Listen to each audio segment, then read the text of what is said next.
bersantai seketika dan bercakap sedikit tentang pantai-pantai laut yang bercahaya, pohon-pohon kelapa yang lenam berbuah, kewangian tanah yang subur membara. A few moments later. Pembahasan kali ini, tentang seorang bule asal Latvia yang mengikuti ajang pidato bahasa Melayu, yang diadakan di negeri Malaysia pada 2012 lalu. Awalnya bule ini memakai bahasa Melayu, sebagai bahasa pembuka. Hal itu membuat kaum Melayu sangat gembira kegirangan. Sayang, hey, rasa sayang, sayang, say. Hey, lihat nona jauh, rasa sayang, sayang, hey. Rasa sayang, hey, rasa sayang, sayang, hey. Hey, lihat nona jauh, rasa sayang, sayang, hey. Terima kasih. Terima kasih Tuan Pengerusi Majlis.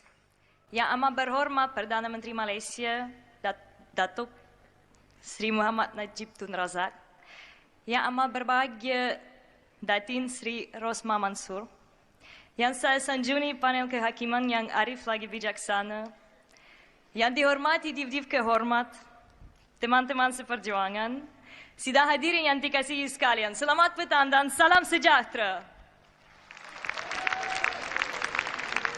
Terlebih dulu saya ingin mengucapkan jutaan terima kasih di atas peluang yang kedua ini yang diberikan kepada saya untuk menyertai pertandingan pidato antarabangsa bahasa Melayu di Malaysia, negara yang saya sangat cintai. Tahun lalu, saya mengucapkan pidato yang bertemakan perpaduan menjamin kemajuan negara. Ialah satu topik yang sangat penting dan perlu diberi perhatian istimewa. Tetapi alangkah terkejutnya saya apabila lebih dari 30 peserta lain juga bercakap tentang perpaduan rakyat. Oh, bosanlah mendengar sesuatu yang sama 30 kali. Oleh itu, marilah kita bersantai seketika dan bercakap sedikit tentang pantai-pantai laut yang bercahaya, pohon-pohon kelapa yang lenam berbuah, kewangian tanah yang subur membara, tidak lupa jejak-jejakannya yang kacak, dan wanita-wanitanya yang cantik belaka. Warga Dewan yang dihormati, Malaysia destinasi utama pelancongan dunia. Demikianlah tajuk yang ingin saya bentangkan pada hari ini.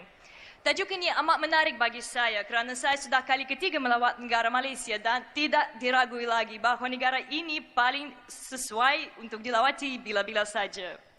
Dalam abad ke-21, dengan teknologi yang canggih, dengan kenderaan yang brum-brum pantas belaka, dunia rasanya sempit dan senang untuk mengembara.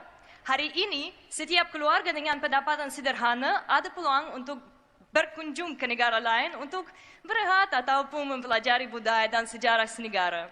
Dan kalau 10 tahun yang lalu destinasi yang paling utama negara barat, sekarang ini pula perhatian diberikan kepada negara timur yang lebih eksotik dan unik.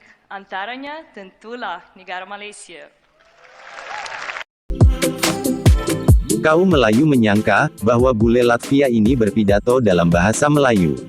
Padahal jelas sekali, bule ini menggunakan narasi dalam bahasa Indonesia. Kaum Melayu yang berhadapan langsung dengan bule cantik asal Latvia ini, seakan terpesona melihat tuturan kata-kata yang dianggap dalam bahasa Melayu. Bule ini seakan-akan hanya membuat warga Malaysia gembira dengan bahasa yang ia gunakan. Kaum Malaysia sepertinya tak mengetahui bagaimana, dan di mana bule cantik ini bisa belajar bahasa. Diketahui, bule cantik asal Latvia yang bernama Elena ini, sudah lama tinggal di Indonesia. Dia pun sudah mempelajari bahasa Indonesia sudah sejak lama. Maka tak heran jika bule ini sangatlah mahir dalam berbahasa Indonesia. Dalam lomba pidato yang diadakan di Malaysia ini, Elena seakan membuat senang warga Malaysia dengan bahasa Indonesianya yang ditambah sedikit bahasa Melayu. Menurut warga Melayu, Elena sangatlah fasih berbahasa Melayu yang notabene adalah bahasa Indonesia. Dalam pidato itu, terlihat Elena memuji-muji keindahan alam Malaysia. Padahal bule cantik ini, sebenarnya tak mengerti keindahan apa yang dimaksudkannya itu. Kaum Melayu sepertinya sangatlah girang, ketika bule asal Latvia ini berpidato dalam bahasa Indonesia, yang mereka anggap bahasa Melayu. Bule ini pun tak menyangka, lagu Indonesia asal daerah Maluku yang dinyanyikannya, mendapat pujian dari warga Melayu. Dalam lomba pidato bahasa Melayu ini, sepertinya kaum Melayu Malaysia sudah tak menghiraukan lagi, bagaimana setiap negara mempunyai bahasa yang berbeda-beda. Mereka hanya menganggap semua itu bahasa Melayu.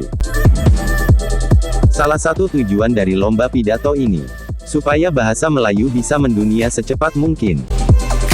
Bahasa Melayu yang notabene hanyalah bahasa daerah. Meskipun bule Latvia ini dianggap berpidato dalam bahasa Melayu, namun, cara bicara, tuturan bahasanya sangatlah kental dengan keindonesiaannya. Sangatlah mudah membedakan, mana bahasa Indonesia dan mana bahasa Melayu. Keduanya mempunyai arti dan makna yang berbeda. Terima kasih sudah menonton. Sampai jumpa lagi.